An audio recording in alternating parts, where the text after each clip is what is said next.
macarrão instantâneo, cereais matinais, molhos prontos, iogurtes adoçados, refrigerantes. Nunca se falou tanto dos alimentos ultraprocessados e o quanto eles podem ser prejudiciais para a nossa saúde. Um estudo liderado por pesquisadores da USP e da Fundação Oswaldo Cruz, a partir de dados de consumo alimentar em 8 países, mostra que a cada 10% de aumento da ingestão de alimentos ultraprocessados, o risco de morte prematura sobe 3%.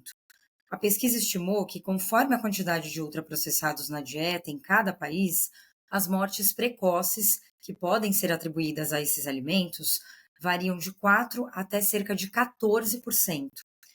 Mas afinal, você sabe o que são exatamente esses alimentos? Como que a gente identifica nos supermercados? E como fazer para reduzir esse consumo, principalmente entre as crianças? Vamos falar sobre isso? Oi, gente, eu sou a Carolina Cassola, jornalista e criadora do Pode Falar de Saúde, um espaço para a gente entender juntos sobre saúde integral, de uma forma simples e clara.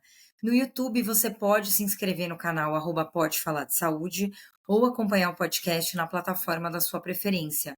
Segue também lá no Instagram, Pode Falar de Saúde. Essa é uma produção em parceria com a RWCast, a central de podcasts do Grupo Rádio Web. A nossa conversa nesse episódio é com a nutricionista Cynthia Howlett, especialista em nutrição infantil e coordenadora de projetos educacionais e sustentáveis da Sanutrim, uma empresa especializada em refeições escolares. Cynthia, muito obrigada aí por aceitar o convite para a gente bater esse papo, falar desse assunto aí super importante aí da alimentação das crianças, aí, principalmente na escola, né? Obrigada a você, Carolina, por estar aqui com vocês. É um prazer e realmente acho que é um tema muito importante para a gente abordar e multiplicar, né, as informações. Sem dúvida. Bom, e antes da gente falar um pouco desse seu trabalho mais focado mesmo, assim, nas escolas, vamos começar assim do começo, né? A gente ouve falar tanto de ultraprocessado, né? Antes a gente ouvia falar mais de industrializados. Era mais comum a gente usar esse termo, assim, por tem inúmeras classificações, né? A gente sabe que isso vai mudando. E eu queria que a gente explicasse um pouco, né? Eu dei alguns exemplos de alimentos ali na abertura, mas o que são realmente esses ultraprocessados, né? E como é que a gente pode identificar nos rótulos, que acho que ainda é uma grande dúvida das pessoas, né? Quando se depara ali no supermercado e falar que escolhas melhores que eu posso fazer diante dessa leitura de rótulos mesmo, né? Então, Carol, assim, primeira coisa é que alimentos industrializados, eles podem ser ultraprocessados, mas eles podem também ser mais saudáveis. Hoje em dia a gente vê na indústria empresas assim, que têm um cuidado com os ingredientes que são utilizados. Então, antigamente, assim, tudo que ficou industrializado ficou meio que rotulado como um alimento perigoso, que não é saudável, que não é. Na verdade, ele não é natural, não é um alimento in natura, ele é industrializado. O problema desses industrializados são os alimentos ultraprocessados. O que são esses alimentos? Que eles sofrem um processo muito grande, né? E perdem quase a qualidade nutricional deles de base, natura. Então, eles passam por um processo que geralmente leva muito aditivo químico, muito corante, além de muito açúcar, gordura, né, sal às vezes. Então, eles sofrem processos industrializados ali, de ultraprocessados, que o alimento praticamente se perde da sua natureza. Então, esses alimentos é que hoje são de grande risco, adultos e crianças. O problema é que a gente tem visto que as crianças, né, hoje em dia, quanto mais cedo, eles vêm apresentando problemas sérios de saúde, por conta desses alimentos ultraprocessados que estão chegando muito cedo na casa das famílias, né, principalmente nas crianças.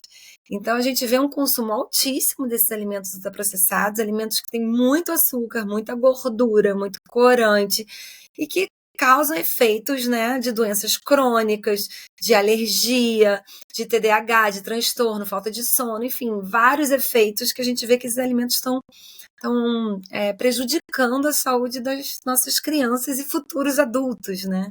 É verdade. A gente também ouve muito falar, né, que são, na verdade, alimentos que não são extraídos do alimento in natura em si, né? Quer dizer, tudo muito artificial. E aí, você está falando das crianças, elas, muitas, né, já introduzem tão cedo, né? As famílias já começam a consumir tão cedo que elas nem conhecem o sabor de verdade dos alimentos, né? Talvez de algumas frutas, de verduras, enfim, de várias coisas, porque fica só aquele sabor artificial que a indústria acaba realmente colocando, né? É o que a gente fala, assim, se puder evitar qualquer alimento industrializado, ultraprocessado, que não seja in natura, até os 3 primeiros anos de idade, isso é importante porque é o momento que a gente está introduzindo novos alimentos, né? O paladar da criança é um paladar virgem, então é um momento em que aqueles alimentos eles produzem um efeito ainda maior. Então, se a gente começa a introduzir o açúcar numa criança que tem 2 anos de idade, aquele efeito do açúcar, né, da liberação de dopamina, de hormônios que causam prazer, eles causam ali uma dependência já para uma criança que tem 2 anos e que quando for receber o brócolis, receber vegetais, alimentos que não têm esse açúcar e não causam esse efeito, vai rejeitar. Então é uma fase, essa primeira infância, de muito educação nutricional, né? A gente está adaptando um paladar, a gente está introduzindo novos alimentos e que a gente está criando um paladar que vai ser estendido, né? Um paladar que depois vai permanecer na adolescência e na vida adulta. Então, principalmente nessas crianças, e a gente está, assim, tem dados assustadores, até que menores de 5 anos, 7% já tem obesidade no Brasil. Então, você vê que é por conta, né? Não é só genética, não é apenas, né, tem um estilo de vida talvez, mas principalmente por conta da alimentação que eles vêm sofrendo, né? Desse tipo de alimento que vem entrando, penetrando cada vez mais nas famílias, né? Ou por uma praticidade, ou porque ele é gostoso, colorido e a mãe quer agradar, quer compensar alguma falta, ou porque pode ser mais barato em algum sentido, algum momento. Então a gente vê que a alimentação deles tem sido trocada, né, por esses alimentos ultraprocessados. Pois é, né? Você tocou no assunto aí da obesidade, é o que realmente é uma coisa que chama muita atenção, né? Assim, são dados realmente alarmantes aí, né? E até a projeção, né? Que a gente tem aí para os próximos 10 anos, né? E do Atlas Mundial da Obesidade, né? Que até 2035, cerca de metade aí das crianças e adolescentes brasileiras, né? De 5 a 19 anos, vão poder estar acima do peso, né? Então, É realmente é um contexto, assustador isso. é muito assustador, né? Hoje a gente tem 1 a cada 3 adultos com sobrepeso e obesidade no Brasil. Sim. Então, assim, E é um problema de saúde pública, né? Que é uma coisa que a gente sim, realmente precisa falar e que precisa ser tratado, ser visto com mais atenção e suporte também, né? Assim, tipo, porque a gente fala que, porque não, né, não pode ser assim, tal, mas que ferramentas que a gente vai dar realmente para a população, para as pessoas, né? Com orientações práticas para fazer essa mudança acontecer aí, né? De verdade, ser uma mudança possível, né? Considerando também a gente falando aqui de um Brasil cheio de desigualdades, com realidades muito diferentes, e que realmente a gente sabe que para algumas famílias é ainda mais desafiador, né? Que a gente tem um cenário de, né, às vezes, de uma renda que às vezes não acompanha, né? Tipo, poder. A gente sabe que também a gente tem um cenário de inflação, que as pessoas às vezes têm alguma dificuldade, às vezes ela tem que optar por um alimento ou pelo outro. Então, isso é muito desafiador mesmo. Mas que dá para fazer escolhas mais saudáveis, né? pois é, acho que assim são algumas frentes, né? Tanto de informação para essas famílias, para os pais, como de políticas públicas, né? Então, legislações também que ajudam nesse sentido, legislação na rotulagem, que eu acho que já tem um processo que a gente começou, né, agora com esses produtos industrializados, ter que colocar ali na frente, contém muito alto teor de açúcar, alto teor de gordura. Então, essa informação do que está sendo consumido, ela precisa vir de uma forma mais clara, leitura de rótulo, com aquela letra, números, palavras, né, colocam vários sinônimos, às vezes, para o açúcar, só para a gente achar que não tem, enfim. Ninguém ainda tem o hábito de pegar de fato e ler os ingredientes, e entender os ingredientes. A gente sabe também que os corantes hoje em dia, né?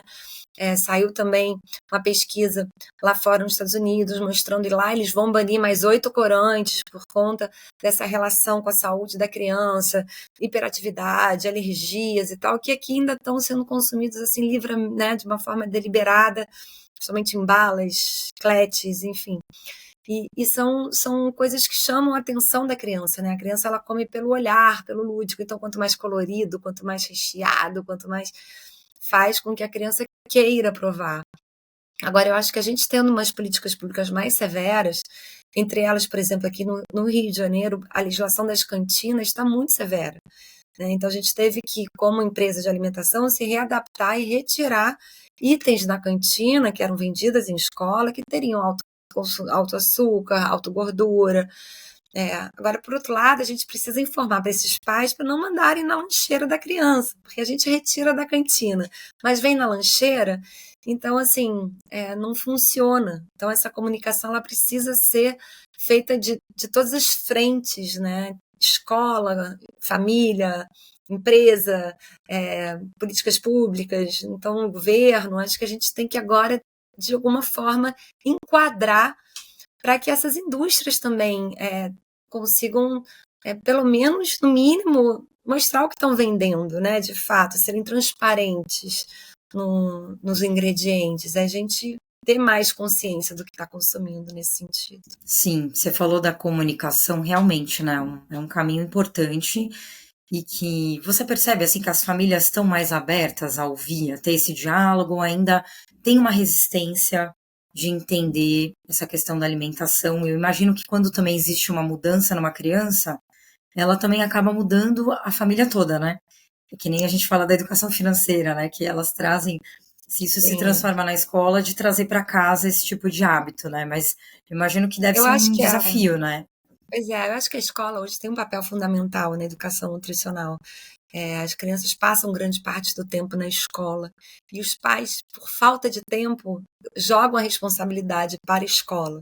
Né? Poxa, quero que ela almoce aí, quero que ela almoce bem. Aqui em casa não come bem, mas aí eu quero que coma. Né? Aqui eu já não consigo, mas aí eu quero que vocês consigam, né? Me ajudem. Então, acho que existe uma responsabilidade agora que é passada para a escola. E, por outro lado, eu acho que ainda não tem ainda muito definido, principalmente nas famílias, o que é uma alimentação coletiva. E aí eu falo do cardápio de uma forma geral, né, das vontades individuais dos pais em satisfazer o próprio filho. Então, assim, a alimentação coletiva é uma forma de educação. Você comeu o que tem hoje, né? Então, amanhã talvez você goste mais, hoje menos, mas é a alimentação que temos aqui para todos.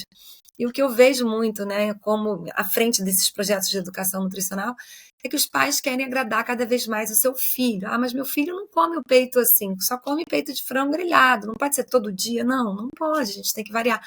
Não pode ser só alface e tomate, ele não come rúcula, ele não come verde. Não, a gente precisa apresentar outras coisas e trabalhar isso.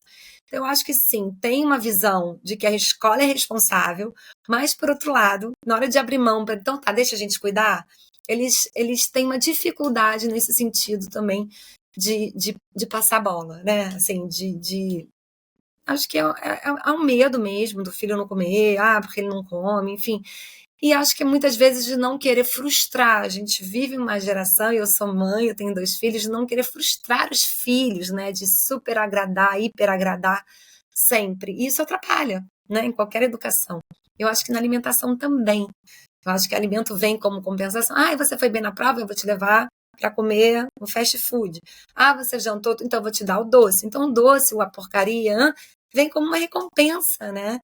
Algo que você está sendo recompensado e ganhando uma porcaria.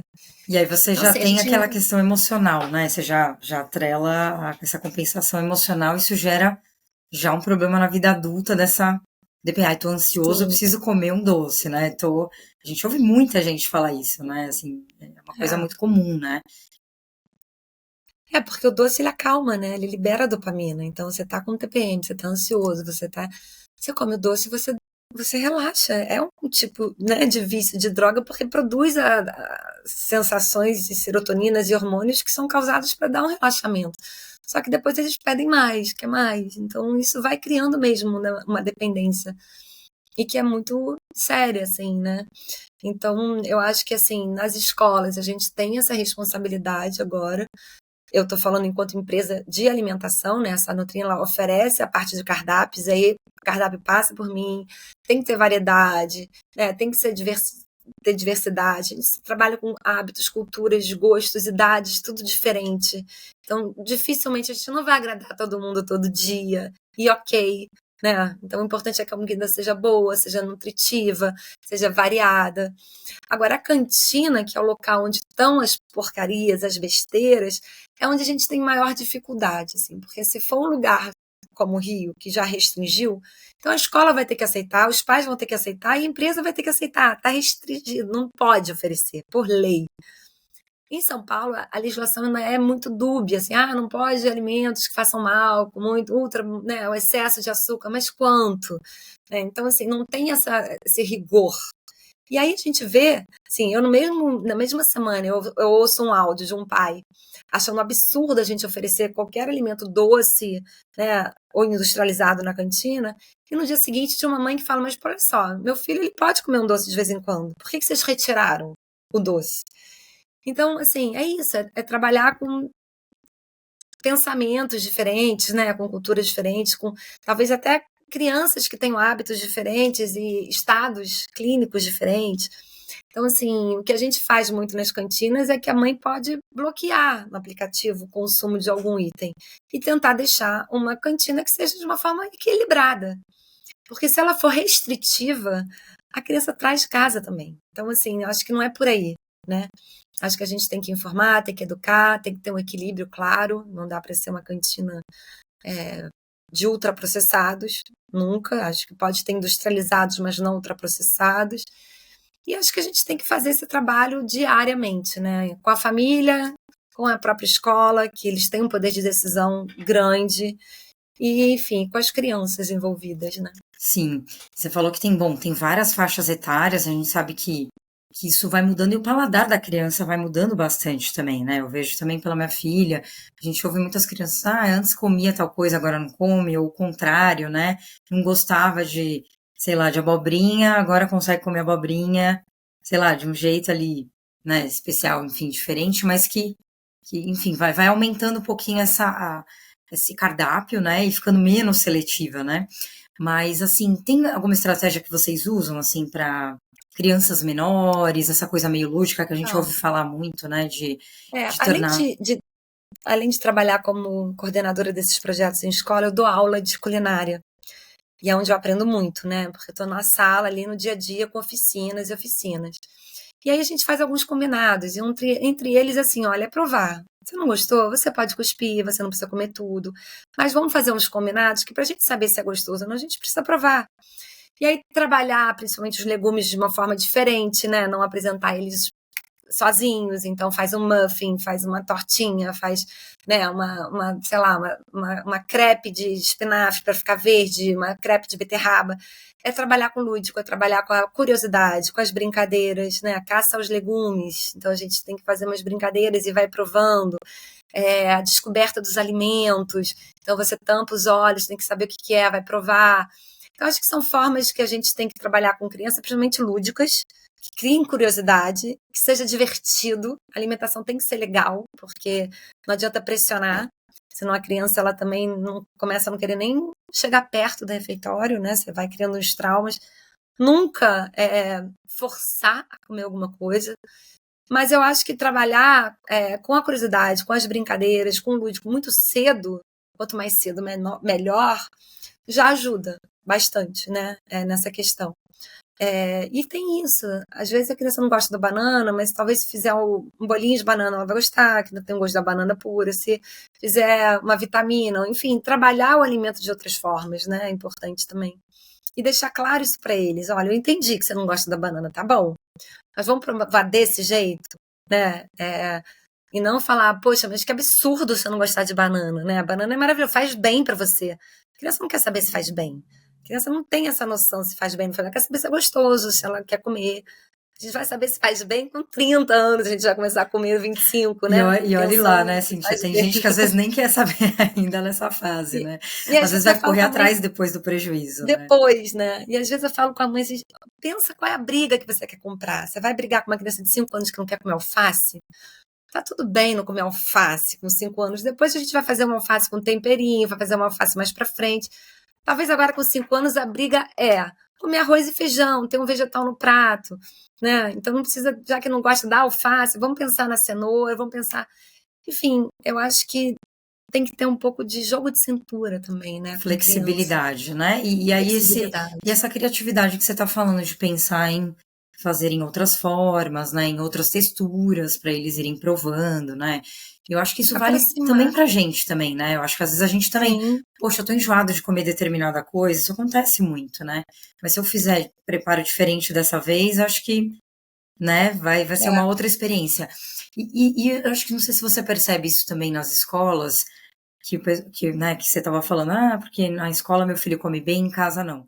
Isso tem muito a ver com esse contexto, assim, desse momento da alimentação, que a gente vê que muitas famílias hoje estão com uma vida, assim, extremamente agitada, estressante, que às vezes elas não conseguem comer em horários iguais, né, ter as refeições juntos, ou pelo menos uma ou duas refeições no dia, né? Isso atrapalha, assim, para a criança conseguir manter esse ritmo, porque na escola, por exemplo, senta ali com os amigos, né, seja na hora do almoço, na hora do lanche, eles estão ali no coletivo, e isso acaba estimulando, né, para conseguir experimentar é. e comer bem, né? Com certeza, acho que a escola é um ótimo lugar de aprendizado, pelo coletivo, né? Pela variedade.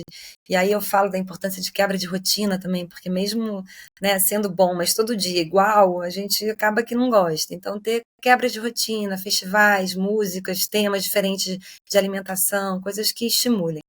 Em casa, a gente vira na rotina, né? Então, a gente vê que final de semana a gente quer sair para comer, a gente não quer mais estar ali em casa comendo. E eu acho que a criança também, assim, quando, principalmente à noite, que ela chega, os pais chegam mais tarde, né, preguiça.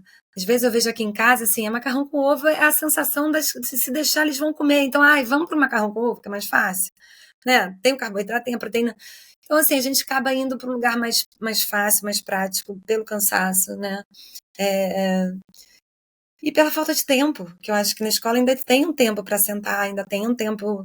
Eu acho que assim, esse tempo a gente tem mais no final de semana. E olha lá, né? E os pais precisam ser exemplos também, né? Muitas vezes, se o pai não gosta de certas coisas, a gente não vai conseguir fazer com que a criança coma, né? Então, acho que esse ambiente todo favorece muito. Cozinhar junto, levar para feira, coisas que às vezes a gente perdeu esse time, mas que é tão importante, né? Para chamar eles para ajudar, né, a preparar. Eu acho que isso aproxima. Então é mais fácil do que ter ali já o prato na mesa, vem comer, né? Mas exige uma dedicação. Não, com certeza. Bom, e você deu uns exemplos legais, né, de comidas, enfim, né, que o arroz e feijão, ele é um alimento muito importante mesmo, e que dá saciedade também, né, e que a maioria dos brasileiros realmente gosta e tem mais o costume de consumir. Mas quando a gente fala, por exemplo, do lanche, né, a gente sabe que nem todas as crianças ficam em período integral, e aquelas que ficam, né, no período mais reduzido acabam tendo mais o lanche mesmo, né? Ou acabam levando esse lanche. Que dicas que a gente pode dar, assim, né, para essas famílias? Eu acho que Um lanche equilibrado, assim, vai, digamos que o lanche seja. quebra a cabeça dos pais, né? Mas eu acho que tinha que pensar assim, por exemplo, o que tem que ter no lanche? Tem que ter uma fruta, tem que ter um carboidrato e uma proteína. Né? Então, a fruta vai ser uma fruta, vai variar a fruta. Claro que quando a gente manda para o lanche, a gente tem que ter cuidado para não ser uma fruta que não vai descascar a banana porque ela vai ficar amarela. O abacate ele fica, né, estragado, rápido. Frutas muito pequenas amassam. Então, talvez tem que ver também a consistência da fruta quando você manda para o lanche. Mas sempre uma fruta. Eu prefiro sempre a fruta e água do que o suco, né? Porque, enfim, se a criança não come a fruta, manda um suquinho integral. Mas a fruta tem mais fibra, né? A fruta é muito mais interessante nesse sentido. Então, eu botaria a fruta, um carboidrato, que aí a gente pode variar num milho, num sanduichinho. E aí eu falo, vamos fugir dos biscoitos, vamos para o sanduíche, né? A gente vai variando os pães, os recheios.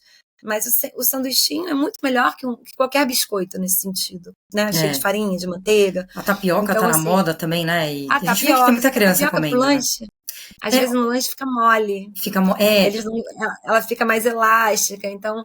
Mas o pão de queijo funciona. Às vezes uma crepezinha isso, cortada funciona você até mais. falou da crepe, da tapioca, a crepioca, que dá uma consistência É, dá uma mais consistência macia, né? mais macia. Enfim, mas eu sempre falo assim, se você não pensa muito, vai para um sanduíche e aí muda os recheios, né? Faz um dia com uma pasta de ovo, um dia uma pasta de atum, uma pasta de frango, né? Vai vendo o que a criança aceita, muda o tipo de pão, é, iogurte funciona, mas tem que estar bem refrigerado. Eu gosto de ovinho de codorna, gosto de. Aí brincar também com os formatos, né? Você vai botar a cenourinha, tenta botar, se ela tiver cozida, num formato bonitinho, escreve na banana, te amo, filho.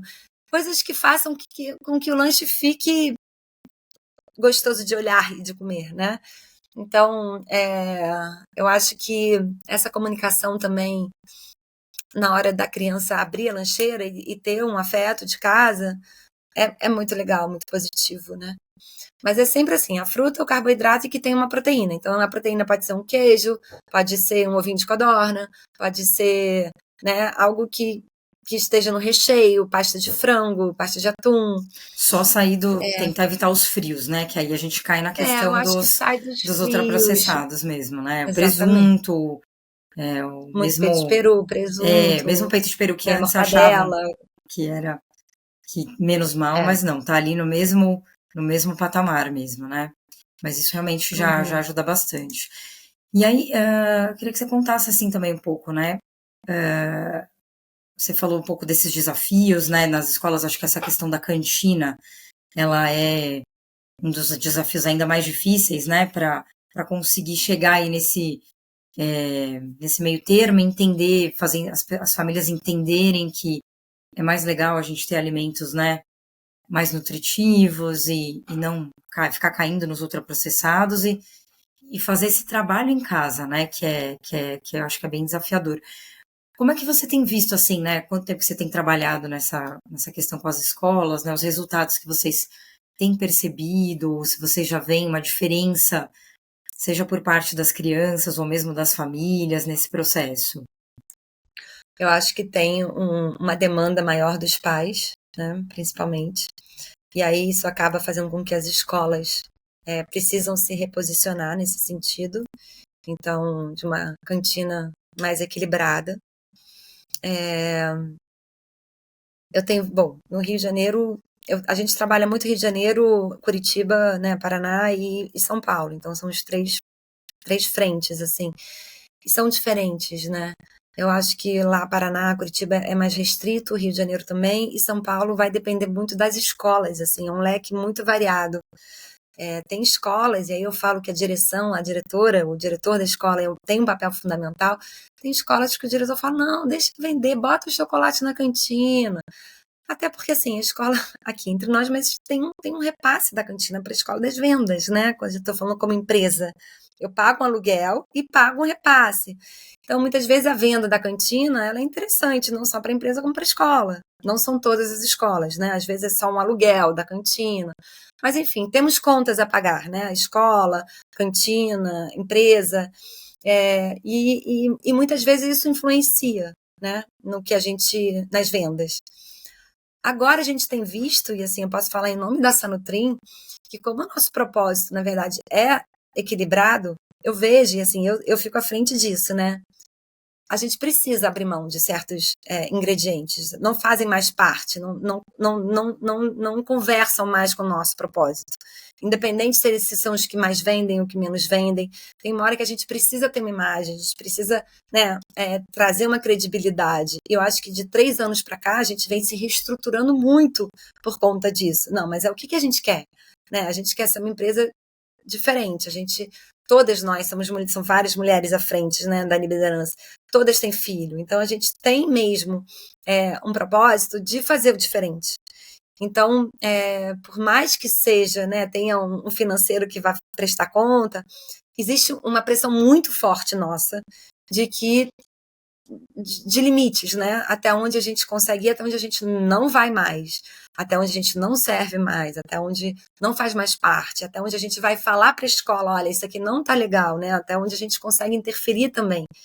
E aí eu acho que meu papel funciona muito assim, interferindo com a escola e com os pais. Eu fico um pouco fora, né, como empresa, e vou para como mãe, como nutricionista, né, como uma pessoa que está ali para tentar fazer esse vínculo entre escola e empresa, né? A empresa não é minha, né? Não faço, né? Eu tô ali para realmente mostrar para que eu vim trabalhar, né? Para falar de projetos de educação nutricional. Então, é onde eu bato o pé. E agora eu vejo que eles me ouvem, sabe? Existe um consenso quanto a isso.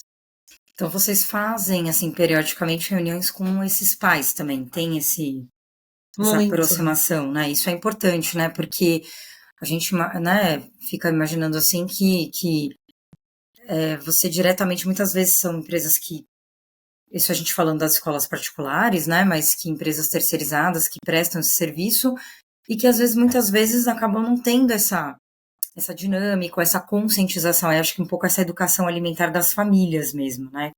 Que é o que A a gente gente tem estava um falando. atendimento, a gente tem um atendimento direto com as famílias. Eu fico muito à frente com as famílias, né, principalmente por conta disso, assim, da postura individual, das demandas de cada família e trazer para eles o quanto é importante entender o que é uma alimentação coletiva.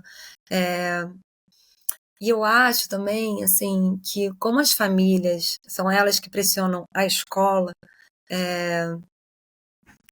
eu preciso passar pelas famílias primeiro, muitas vezes, sabe? Aí a gente faz questão de ter comitê de alimentação na escola, para que venham os pais, provem a comida, porque senão a gente acaba que a gente é responsável pelo que está sendo oferecido, mas é, é tudo contratual, né? Tudo que está sendo oferecido, a escola deu ok. O que tem na cantina, a escola deu ok. O que a gente serve no cardápio, se são 3, 4 opções de proteína, se são 5 saladas ou 3 saladas, é contratual, né? Então, assim, os pais precisam entender isso também, para não achar, poxa, por que vocês só servem isso? Por que não tem filé mignon todo dia? Desculpa, não dá. Dentro do valor do contrato, eu sei que em casa vocês comem filé mignon. Por isso que a criança pode chegar na escola e achar a carne mais dura. Porque talvez nesse tipo de contrato, com essa escola, a gente não conseguiu fechar, né? Então, assim, são coisas que os pais às vezes não percebem, que existem outros, né, por trás disso, como é que funciona. E eu acho importante ser transparente, trazer para eles, porque eles passam a entender a dinâmica de uma alimentação escolar e muitas vezes ajudar. Tem pais que querem orgânico. Eu adoraria também, gente. Adoraria servir tudo orgânico. Mas estamos todos dispostos a mudar, né, o valor da alimentação em prol do orgânico? Vamos fazer o comitê, vamos levantar para os pais, vamos ver qual é a diferença, né, do preço. Então, são coisas importantes de ter os pais com a gente para a gente poder ser transparente, né, e compartilhar os nossos desafios também enquanto empresa. Sem dúvida, né? Senão a gente também cai, assim, numa questão de terrorismo nutricional, só pode ser dessa forma ou daquela, mas tentar encontrar esse equilíbrio que caiba no bolso, né, Cíntia, e que também Isso. seja possível. Mas o importante é a gente falar, né, até para a gente terminar aqui, que então é possível, né, criar cardápios saudáveis e variados, É enfim, que essas famílias possível. também consigam dar conta aí dessa jornada, dessa missão E aí de. para o simples, sabe? É voltar para o simples, é voltar para o PF brasileiro, para arroz e feijão, para proteína, para o vegetal, é voltar para o básico, para feira, para fruta, né? É voltar para o que a gente colhe, não é assim, você vai para uma feira, você pega, né, até para as famílias que têm mais restrições, então, você vai para o final de feira, tem promoções, assim, não tá, assim, é claro que a alimentação está muito cara, né? A gente viu, né, hoje em dia, até o próprio café, enfim, caseiro, a comida está cara. Mas eu acho que é assim, tendo uma organização e indo para o simples, sem complicar, indo para o básico, frutas sazonais que estão na época, por exemplo, são muito mais baratas. Então, assim, você ir à feira, você procurar fazer a sua compra do mês mensal para você conseguir, né, se organizar nos seus cardápios. Acho que existe um pouco disso tudo, né? Um pouco de demanda de organização também dentro, para que fique mais em conta, a gente precisa se organizar também. Sem dúvida, tudo é planejamento, né? Eu falo assim que a vida de quem tem filhos, principalmente, chega o fim de semana e já pensar como é que vai ser o cardápio aí dessa semana, né? Seja da A gente está comida, do sempre para lanche, frente. tá sempre para frente, a cabeça tá ali lá na frente, mas é que o que faz diferença mesmo, para você conseguir. Claro que vai ter um de outro ali que você vai estar no improviso, vai acontecer, os imprevistos acontecem também, né? Sim. Mas que pelo menos isso possa se tornar uma rotina de verdade. E esse planejamento também começa a ser um pouco mais prazeroso para as famílias, ou planejar junto com os filhos ali, né? Pensar, né, juntos ali, pô, o que a gente vai levar essa semana de lanche? Vamos pensar numa alternativa aí legal para ser Eu acho que democrático, né? e reforçar que a gente é de fato o que a gente come, né? O nosso corpo vai ser o reflexo disso. Então, como você quer ver seu filho daqui a 10, 15 anos? Né? Como você quer que ele esteja? E talvez vá fazer uma economia pelo alimento que depois podia não remediar, pode ser mais caro, né? Para ter que cuidar. Então, assim, isso tudo a gente precisa pensar um pouco a longo prazo, nesse sentido, né? E entender que, de verdade, o alimento ele afeta integralmente a nossa saúde, o nosso corpo, nosso estilo de vida, nosso aprendizado na escola, as crianças, o sono. Então, assim, é muito sério. E eu acho que às vezes não é levado tão a sério, né? Ah, tudo Sim. bem, deixa ele. É, e isso que você está falando também tem essa questão de, assim, dos hábitos que a gente cria hoje na infância, né? Eles são muito mais fáceis de serem levados para a vida toda, né? Para depois não Com ter que certeza. criar um novo hábito, além de já sofrido aí as consequências, né, disso, mas falar, não, a partir de agora eu vou mudar, mas aí tudo aquilo que já foi feito, né, infelizmente já causou aí um prejuízo, né? Mas então Com já certeza. repensar Muito tudo mais. isso ainda nessa fase da infância, né? Quem não conseguiu na infância, na adolescência, pelo menos, mas que o quanto antes a gente esteja aí aptos aí para poder fazer essas mudanças, né? E eu acho que O gera uma quanto antes a mudança em gente toda a consegue, família. enquanto a gente ainda consegue interferir, né? A gente sabe que depois que é adolescente, mas aí já perde a nossa, né, intervenção. Então, que a gente consiga criar para quando chegar, falar, agora vai, né?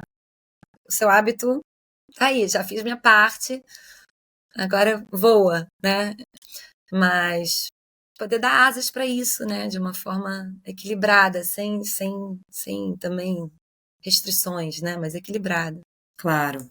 Cintia, te agradeço muito, adorei nosso bate-papo, acho que tem dicas aí muito legais, práticas, espero que as famílias aí também consigam repensar aí alguns hábitos e tentar aí, na medida do possível, melhorar essa alimentação aí das crianças aí, principalmente nas escolas. Obrigada a você pelo convite, viu? Se você gostou desse conteúdo, curte e compartilhe. Segue também o canal no YouTube e no Instagram, Pode Falar de Saúde. Aproveita para conferir os episódios anteriores também, tá bom? Até o próximo.